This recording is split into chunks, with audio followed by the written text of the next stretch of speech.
So what are we talking about? We're talking about Love Hina. Why? Because I found it at AnimeCon. AnimeCon. AnimeCon? AniView. So I picked it up. AnimeCon! Yay!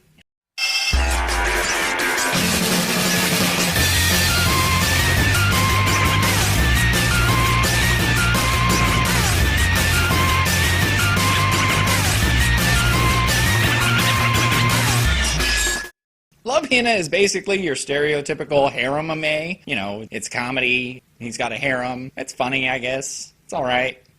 So what is it about? Basically, it's about this dude named Keitaro, and he's a loser trying to get into Tokyo U because a long time ago he made a promise to this little child when he was a child that they would go to Tokyo U together and be in love. It's pretty much what's going on. So, there you go. So basically, he's trying to get into Tokyo University, and he's already failed twice at the beginning of the show. And then during the series, he fails again. 3-time failure! He sucks. Keitaro is not special. He can draw, though. That's kind of cool, even though he does nothing with it. Keitaro's voice acting isn't terrible. Keitaro's voice is terrible. His voice acting is very good for what he's trying to do with his voice, but what he's trying to do with his voice, you hate. Episode 1, I hated it. The end of the entire series, plus the 2 movies, plus the little mini-series afterwards, I still hated his fucking voice. Naru, who is Keitaro's main love interest throughout the entire show, they just go straight into it. It's not like a mystery. It's not like he's up in the air about it. He flat out is going after Naru, right? It's not really it's a typical harem. It could be anyone. No, it's going to be Naru. You can tell. He's set on it being Naru. But Naru is a super bitch. I would not go for Naru. She is fucking moody. She's kind of a liar. And she looks hella retarded with her fucking hair up and her glasses on. She looks stupider than Keitaro. And no, I don't like her little antennae. So I would not go for Naru. Kitsune, my personal favorite. Kitsune is awesome. Frankly, Kitsune is a pot stirrer. And that's funny. She's always trying to stir that pot. What's going on with everybody? What can I do to make this more entertaining for me? Kitsune's awesome!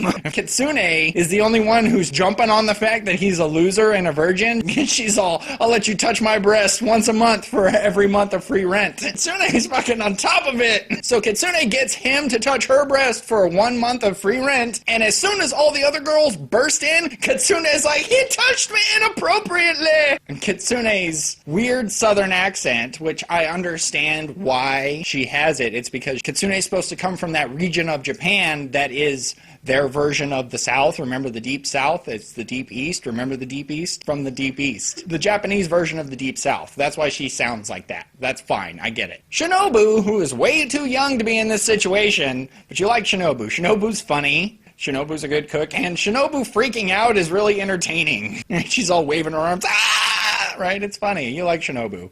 Ah! Shinobu!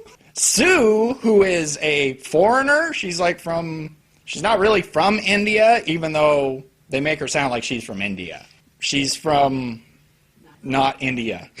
She builds flying turtles. She builds anything that's shaped like a turtle. And yes, the turtle flies. I don't know why. She builds mecha turtles. It's not weird. She would love these guys. There's Motoko, who's your kind of stereotypical swordswoman. She's the tough one. So she's your stereotypical tough chick who's, next in line for the divinity school. The secret arts, blah, blah, blah. It's not a secret technique if every time you use it, you go, secret technique, yeah! That's not a secret! Secret technique, not a secret anymore! Right? Keitaro can learn how to catch it, like way later in the series. And then the turtle can catch it. He's all... Mitsumi, who is, what's the term, anemic or something? She's like anemic. That kind of happens a lot in harem maze as well. There's always one of them who's like anemic. Oh, a fainting spell. But she's also like hella forward and kind of a slut. Not really, but kind of. Seriously, she just like walks up and kisses people and just like rubs up on them. She's like, ooh. But even though she's like one of the dumbest ones, she's also one of the ones who's the sharpest. She's like on some shit. And you're like, wait a minute. How did she know that? Mitsumi's stupid. She's not that dumb. It's just how she is. Frankly, her and Keitaro were perfect for each other. Way more perfect than him and Naru. His Aunt Haruka, who doesn't like to be called Aunt Haruka, she just likes to be called Haruka, is technically the one who's second in charge of the Hinata all-girls dormitory, where Keitaro just happens to be the first male manager because, you know, his grandma wants to travel the world. His grandma's setting him up, basically, yeah. Of course, she gave him the room that was underneath the hot girl's room that just so happened to have the hole in the roof. She could have had that shit fixed. She didn't. Grandma knows what's up, man. Seta, who isn't in the anime enough, frankly. Seta's pretty cool. You only get him a couple times, and he's like the worst driver in the history of anime. Seta's a terrible driver. Stereotypical Asian drivers. Racist. What the hell? And Keitaro goes off with him and learns how to drive and comes back and is even worse than Seta. If there's anybody in anime who needs their license revoked, it's these two. Terrible drivers. And then his weird-ass sister shows up. Inappropriate sister love. Kanako is weird. Yeah, technically they're not related. She's adopted, blah, blah, blah. That's what Thor said. She's adopted. It doesn't excuse the behavior. It doesn't excuse your gothy sister trying to do you with her weird flying talking cat. And I thought the freaking flying turtle was weird. Flying cat that talks. Shit is getting weird. There's a couple of supernatural elements to the story that feel weird. That feels like they just kind of shoved them into the story. Like, what's up with Moe? That was weird for one whole episode, and they're just like, here, demon doll! Hell. The supernatural stuff they do with Motoko kind of fits because, you know, her character and she's supposed to be taking over the divinity school and all that shit. So, alright, she's also a monster / spirit hunter or whatever. But what's up with the demon doll? I've seen Doctor Who enough times to know you don't trust living plastic, Moe. You would have started walking towards me, you would have fallen on top of me, and I would have jumped up, screamed, wet myself, and gotten a hammer. And come back. Bow, bow, bow. It's alive! Not for long. Shit. Oh, he made a promise he would come back and fix my legs. Fuck you, crippled doll! That was weird. And very sad. It was like angel beats all over again for one episode. I was like, dang. And then they just put her back in the room. That's fucked. This place is inappropriately spooky. It's got curses, it's got magic, it's got lost tunnels. What the hell? Hey, could you manage the all-girls dormitory? Do all the chores, do all the maintenance, get punched in the face every day. Fuck, I would have said no. And be relegated to your little tiny, basically a barrel upstairs that you get to sit in. Even though there's a perfectly good hot spring down there and all you gotta do is come up with freaking...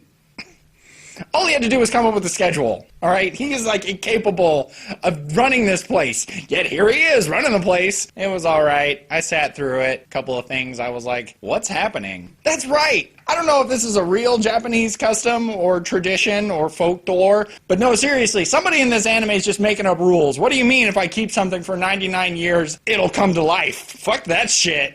If the Japanese lore is correct and things come to life after 99 years, is their Antiques Roadshow way more entertaining than ours? They gotta, like, fight shit. Oh, this is 150. Sing! We must cure it! And then you must spray it with a nice floral design. But first you must spray it! Oh, Japan. I love you. I love your weird traditions. The animation quality's not bad. It's alright. The music's alright. There's a couple songs they break into. Nitpicking. It's alright. You keep expecting panties and you don't get it until like the very, very end of the entire thing. I don't mean the TV series, I mean like the movies and the later miniseries. That's when you finally get the panties you were expecting this whole time. He's just popping out of the hole. Naru's bent over in front of him. You know what he's looking at, but they don't show you. So they go through the entire TV series without showing you any underwear. It's all innuendo. But then they, at the very end of the whole series, all of a sudden they start throwing panties in your face and you're like, why now? Why didn't you either just do it the whole way through or just not do it at all? Because frankly, the innuendo was fine. I knew what he was looking at. You didn't have to shove it in my face, man. It's like panty, panty, panty, panty, panty, panty, panties. That shit gets you punched into the sky. Become a shooting star. So overall, it was enjoyable enough. You can sit through it without blowing your head off. It helps if you're with a girl because they really like it. It's a love story. It's a love comedy. It's alright. It's no Berserk. Love story? Love story. Not the same. My official rating in my unofficial rating system?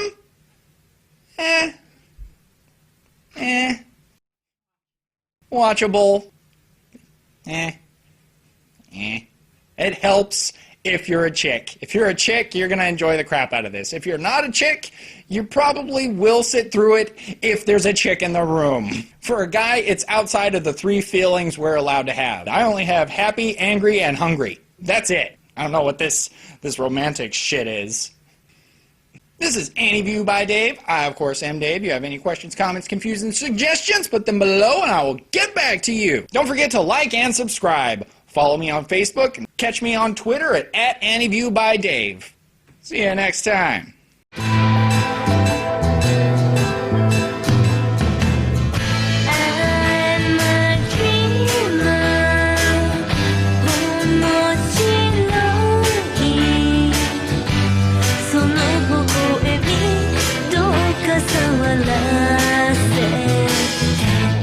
Who do you think he should have ended up with? Seriously, if you pick Naru, then I don't want to hang out with you because you picked Super Bitch. Naru's a super bitch.